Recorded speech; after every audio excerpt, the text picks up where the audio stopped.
জয় শ্রী রাধে কৃষ্ণ। সকল কৃষ্ণপ্রেমী ভক্তবৃন্দগণকে জানাচ্ছি রাধে রাধে। আজ 11ই চৈত্র, 25শে মার্চ মঙ্গলবার। প্রতিদিনের মতো আজও সন্ধ্যাবেলা বসে পড়লাম পাঠ করতে। আজ একটি পবিত্র দিন, আজ হচ্ছে পাপমোচনী একাদশী। আজকের এই পবিত্র দিনে সকল কৃষ্ণপ্রেমী ভক্তগণ এই পবিত্র গীতা পাঠ অবশ্যই শ্রবণ করুন। শ্রী ভগবান বললেন, পরম অক্ষরই ব্রহ্ম, আর পরা প্রকৃতিকে জীব বা অধ্যাত্ম বলা হয়। প্রাণীদের সত্তা প্রকটকারী যে ত্যাগ, তাকেই কর্ম বলা হয়।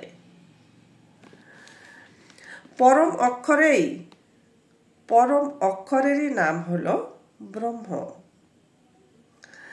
যদিও গীতায় ব্রহ্ম শব্দটি প্রণব, বেদ, প্রকৃতি ইত্যাদির বাচক হিসাবে উদ্ধৃত হয়েছে, তাহলেও এই স্থানে ব্রহ্ম শব্দটির সঙ্গে পরম এবং অক্ষর বিশেষণ ব্যবহার করায় এই শব্দটি হল সর্বোপরি। সচ্চিদানন্দন, অবিনাশী, নির্গুণ, নিরাকার পরমাত্মার বাচক। এমনিতে আত্মাকে ধরে যে বর্ণনা করা হয় তাকেও অধ্যাত্ম বলা হয়।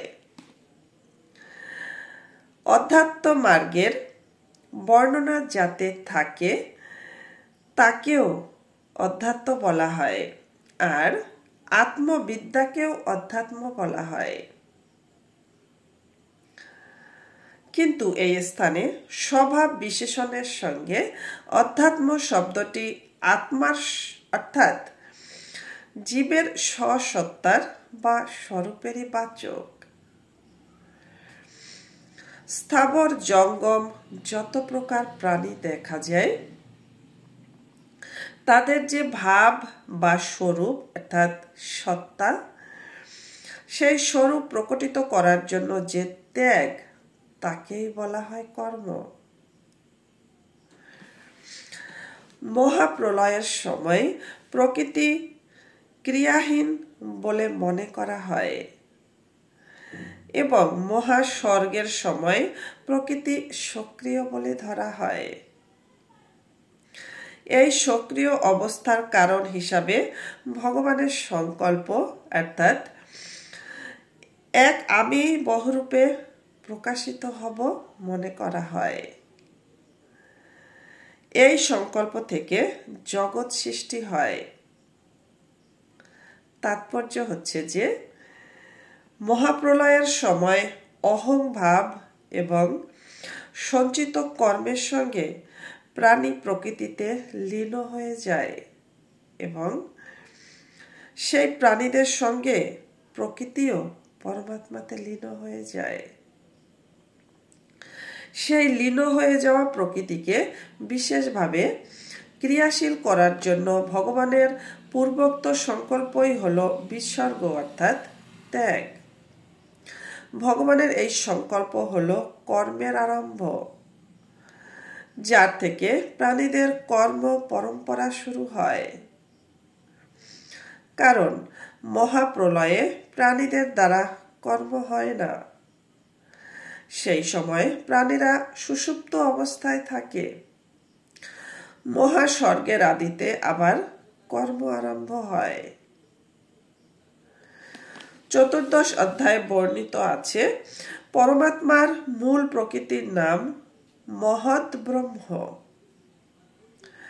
সেই প্রকৃতিতে লীন জীবের প্রকৃতির সঙ্গে বিশেষভাবে সংযোগ ঘটানো অর্থাৎ জীবদের নিজ নিজ কর্মের ফল অনুযায়ী বিভিন্ন শরীরের সঙ্গে সংযুক্তি করে দেওয়াই হল পরমাত্মার দ্বারা প্রকৃতিতে গর্ভ স্থাপন করা। এভাবে পৃথক পৃথক যোনিতে নানা প্রকারের যত দেহ সৃষ্টি হয়, সেই শরীরগুলির উৎপত্তির হেতু হল প্রকৃতি, আর তাতে জীবরূপে থাকে ভগবানের অংশ। মমই বাংশ জীবলোক। এইভাবে প্রকৃতি ও পুরুষের অংশে সমস্ত প্রাণীর সৃষ্টি হয়। ত্রয়োদশ অধ্যায়ের 26তম শ্লোকে ভগবান বলেছেন যে স্থাবর জঙ্গম যত প্রকারের প্রাণীর উৎপত্তি হয় তা সবই ক্ষেত্র বা প্রকৃতি এবং ক্ষেত্রজ্ঞের বা পুরুষের সংযোগেই হয়। ক্ষেত্রজ্ঞের বিশেষভাবে সংযোগ অর্থাৎ স্থূল দেহ ধারণ করাবার জন্য ভগবানের সংকল্প রূপ বিশেষ সম্বন্ধই হল স্থাবর জঙ্গম প্রাণীদের স্থূল দেহ উৎপন্ন হওয়ার কারণ। সেই সংকল্প হওয়াতে ভগবানের কোনো অহংভাব নেই, বরং জীবের জন্ম জন্মান্তরে যে কর্ম সংস্কার মহাপ্রলয়ের সময় তা পরিপক্ক হয়ে যখন ফল প্রদানের জন্য উন্মুক্ত হয় তখনই ভগবানের এরূপ সংকল্প হয়। জীবগণের কর্মের প্রেরণাতেই ভগবানের আমি এক হয়ে বহুরূপ ধারণ করব এরূপ সংকল্প জাগে। মানুষ মাত্রের দ্বারা বিহিত ও নিষিদ্ধ যত ক্রিয়া হয় সেই সব ক্রিয়াকেই কর্ম বলা হয়। মানুষ মাত্রের দ্বারা বিহিত ও নিষিদ্ধ যত ক্রিয়া হয় সেই সব ক্রিয়াকেই কর্ম বলা হয়। তাৎপর্য হলো যে প্রধান কর্ম হলো ভগবানের সংকল্প, তারপরে কর্ম পরম্পরা চলতে থাকে। রাধে রাধে, আজ এটুকুই। রাধে কৃষ্ণ।